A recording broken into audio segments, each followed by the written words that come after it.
Hello दोस्तों, स्वागत है आप सभी का मेरे यूट्यूब चैनल पे। मेरा नाम है सुनील और आप देख रहे हैं stock market A to Z channel.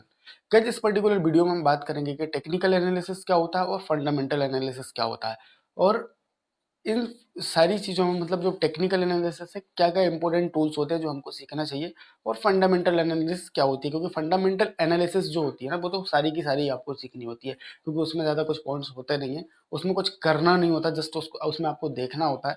पर टेक्निकल एनालिसिस जो है ना, शेयर मार्केट की सबसे ज़्यादा डिफ़िकल्ट चीज़ है, जिसमें आपको काफ़ी सारी चीज़ें सीखनी पड़ती हैं और काफ़ी सारा आपको अपना माइंडसेट भी बनाना पड़ता है। इन सब के ऊपर मैं एक पर्टिकुलर वीडियो लेके आने वाला हूँ, एक-एक सब टॉपिक के ऊपर लाऊँगा।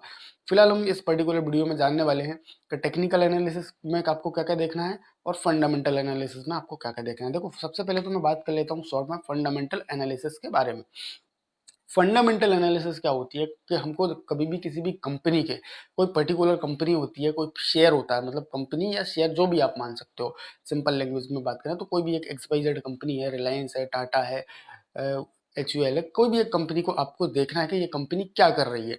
इसमें मेरे को इन्वेस्टमेंट करना है, तो मेरे को इसके बारे में जानना बहुत ज़रूरी है कि ये कंपनी एक्चुअल में क्या है, क्या प्रोडक्ट बनाती है, क्या इसकी सर्विसेज हैं और क्या इसकी ग्रोथ है।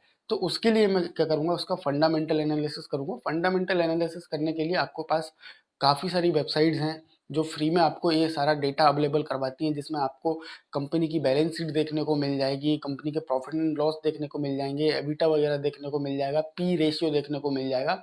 ये वेरियस जो भी कंपनी के लिए इम्पोर्टेंट होते हैं, सेक्टर वाइज़ किस हिसाब से कंपनी आपको जो है ना परफ़ॉर्म कर रही है, सेक्टर्स में पूरा सेक्टर्स कैसा है कंपनी का, कि मतलब सीधी-सी बात है, अगर कोई एफएमसीजी सेक्टर है और आप उस कंपनी मतलब उसी सेक्टर की कोई कंपनी का एनालिसिस कर रहे हो, तो वो आपको उसमें बता देंगे कि इस सेक्टर के अंदर जो भी, मान लेते हैं कि 50 या 50 कंपनियाँ हैं, तो 50 कंपनियों में इस कंपनी की परफ़ॉर्मेंस क्या है, और ये आने वाले टाइम में ये जो प्रॉफ़िट्स आपके जो है ग्रोथ किस टाइप से हो रही है, कि पिछले क्वार्टर में जो प्रॉफ़िट हुए थे, मान लेते हैं 100 करोड़ हुए थे, तो दूसरे जो नेक्स्ट क्वार्टर हुआ था, उस क्वार्टर में आपको 200 करोड़ के प्रॉफ़िट हुए थे या 50 करोड़ के प्रॉफ़िट हुए थे। ये सारी चीज़ें आपको एक एनालाइज़ करनी होती हैं। एनालाइज़ करने के बाद ना ओवरऑल आपकी कंपनी का मतलब जो रेपुटेशन है, जो वैल्यू है, जो उसके जो उसका जो काम करने का पोटेंशियल है, जो प्रोडक्ट है, उनकी डिमांड क्या है और उसकी कंपनी की ग्रोथ क्या है, ये सारी चीज़ों के बारे में आपको फंडामेंटल एनालिसिस से पता चल जाएगा। ठीक है ना? आपको ये एनालिसिस करनी है, फंडामेंटल एनालिसिस। तो आप अपने मतलब काफ़ी सारी फ्री वेबसाइट्स हैं, जैसे अगर मैं बात करूँ तो एक टिकट है, वेबसाइट है, investing.com पे भी आपको ये मिल जाएगी। मनी कंट्रोल एक काफ़ी फेमस वेबसाइट है शेयर मार्केट में, जहाँ पे आप फंडामेंटल एनालिसिस कर सकते हो। ये है, ठीक है ना? इसके अलावा अपन बात कर लेते हैं टेक्निकल एनालिसिस की। टेक्निकल एनालिसिस शेयर मार्केट का सबसे ज़्यादा डिफ़िकल्ट सेगमेंट होता है, जहाँ पे आपको काफ़ी ज़्यादा मेहनत करनी पड़ती है और काफ़ी ज़्यादा आपको दिमाग लगाना पड़ता है, ठीक है ना?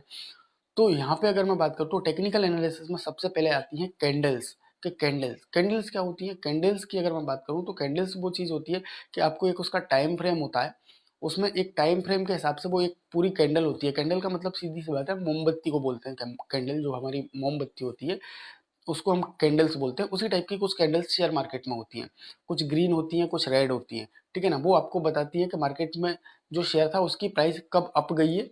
अगर ग्रीन कैंडल है तो उसका एक संकेत होता है कि मार्केट उस टाइम पे अप गया है, और अगर कोई रेड कैंडल है तो वो बताती है आपको कि मार्केट उस टाइम पे क्या हुआ है, नीचे गया है। तो ये कैंडल्स होती हैं। इन्हीं कैंडल्स के ऊपर क्या होता है कि शेयर मार्केट में जो टेक्निकल एनालिसिस होती है वो होती है। इसी कैंडल्स के आधार पे हम क्या करते हैं, इनकी एनालिसिस करते हैं। उसी के आधार पे हम बात करते हैं कि मार्केट में एक सपोर्ट क्या हो सकता है, ठीक है ना? नीचे की साइड में एक रेजिस्टेंस क्या हो सकता है, कि मतलब अप्रॉक्स मार्केट कितना ऊपर तक जा सकता है, और ये रेजिस्टेंस क्या है, वो हमको एक चीज़ करना हो। तो सबसे पहले अगर आप टेक्निकल एनालिसिस सीख रहे हो तो थोड़ा-सा आपको नॉलेज होना चाहिए कैंडल्स के बारे में, चार्ट्स के बारे में, कि चार्ट क्या होते हैं। तो आप चार्ट्स समझ लो, उसमें आप कैंडल्स का देख लो। जो भी कुछ 4-5 मेरे हिसाब से मैं बात करूँ कैंडल्स आपको काम में आने वाली हैं। जैसे एक बिग बार कैंडल हुआ, एक मारूबुजो कैंडल हुआ, एक आपको हैमर कैंडल हुआ, एक आपको पिन बार कैंडल हुआ, और कुछ आपको मतलब इस टाइप की 4-5-6 कैंडल्स के बारे में ज़्यादा जानकारी होना काफ़ी ज़्यादा सही रहेगा। ज़रूरी नहीं है आपको सारी कैंडल स्टिक्स आती हों, कुछ पॉपुलर जो कैंडल स्टिक्स हैं उनके बारे में आपको जानना होगा, ठीक है ना?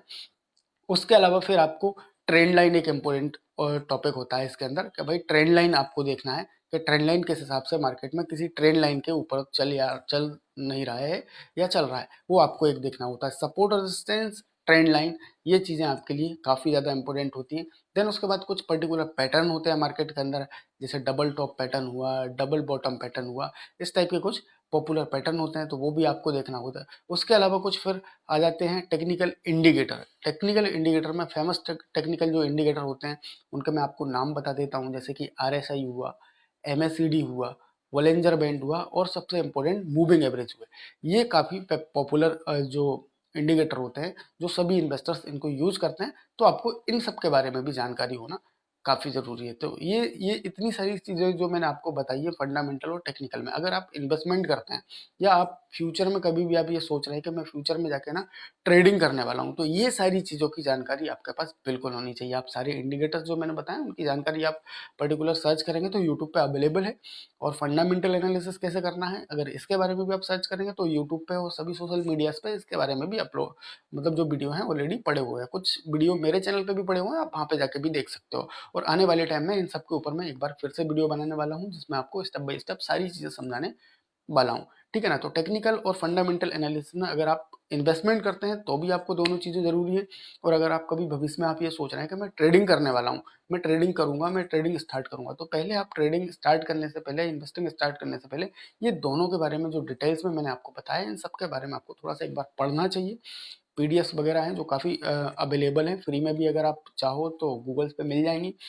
और चाहो तो आप बुक्स वगैरह भी मंगा सकते हो, तो वहाँ से भी आप पढ़ाई कर सकते हो, तो इनके बारे में पढ़ सकते हो या आप वीडियो वगैरह भी देख सकते हो। यूट्यूब पे अवेलेबल है, फ्री में वीडियो है, आप वहाँ पे जाके भी देखो, वीडियो देखो और आप इसको अच्छे से समझो।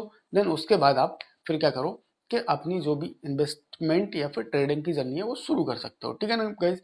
तो आई होप कि ये वीडियो आपको पसंद आया होगा। मिलते हैं ऐसे किसी वीडियो के साथ, तब तक के लिए थैंक्स फॉर वॉचिंग।